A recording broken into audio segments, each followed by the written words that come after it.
Hello, എല്ലാവർക്കും നമ്മുടെ പുതിയ വീഡിയോയിലേക്ക് സ്വാഗതം കേട്ടോ. ഞാനിന്ന് ചായ കുടിച്ച് എൻ്റെ ഫ്രണ്ടിൽ ഇരിക്കുന്നുണ്ടല്ലോ, ഒരാൾ നമ്മുടെ വേണ്ട സൈഡിൽ കൂടെ ഇങ്ങനെ പതുങ്ങി പതുങ്ങി വരുന്നുണ്ട് കേട്ടോ. ആളുടെ ഉദ്ദേശമൊന്നും നമുക്കറിയില്ല. ഞാനവിടെ ഇരുന്ന് നോക്കുന്നുണ്ട്, ആളെന്തൊരു ചെയ്യണമെന്ന് അറിയാൻ വേണ്ടി നോക്കുന്നുണ്ട് കേട്ടോ. അപ്പോൾ ആൾ പതുക്കെ പതുക്കെ പമ്മി വരുന്നുണ്ട്. അകത്തേക്ക് പോകാനാണോ അതിനി അവിടെ എന്തിട്ട് ചെയ്യാനാണോ നമുക്കറിയില്ല. അപ്പോൾ നോക്കി നോക്കാം ആളുടെ ഉദ്ദേശം എന്തിട്ടാന്ന്. ആളിങ്ങനെ ഭയങ്കരമായിട്ട് അവിടെ വേറെ ഒന്നും കാണാനൊന്നുമില്ല, സ്പെഷ്യലായിട്ട് ഇരിക്കണമെന്നും കാണാൻ ആൾക്ക് എടുത്തു കൊണ്ടുപോകാനുള്ളത്. ആളെന്നിട്ട് വിളക്കിൻ്റെ അടുത്തേക്ക് വരുന്നുണ്ട്, പ്രാർത്ഥിക്കാനാന്ന് തോന്നുന്നുണ്ട്. ആൾ വിളക്കിൻ്റെ അടുത്തേക്കൊക്കെ വരുന്നുണ്ട്.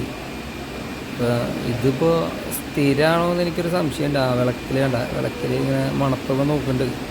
മണത്തൊക്കെ നോക്കി കൈയൊക്കെ വെച്ച് പ്രാർത്ഥിക്കാനോ ചിലപ്പോൾ. അല്ലാട്ടാ, ആ എണ്ണ കുടിക്കാൻ വന്ന ആളുടെ സ്ഥിരം പരിപാടിയൊന്നും കൊണ്ടിട്ടാ. അപ്പം നമുക്ക് ആളെ ഓടിപ്പിച്ച് വിടാം. അപ്പോൾ നമ്മുടെ ചാനൽ എല്ലാവരും സബ്സ്ക്രൈബ് ചെയ്യുക, ലൈക്ക് ചെയ്യുക, ഷെയർ ചെയ്യുക. അപ്പോൾ നമുക്ക് ഇതുപോലത്തെ അടുത്ത വീഡിയോ ആയിട്ട് വീണ്ടും കാണാം കേട്ടോ. ബൈ.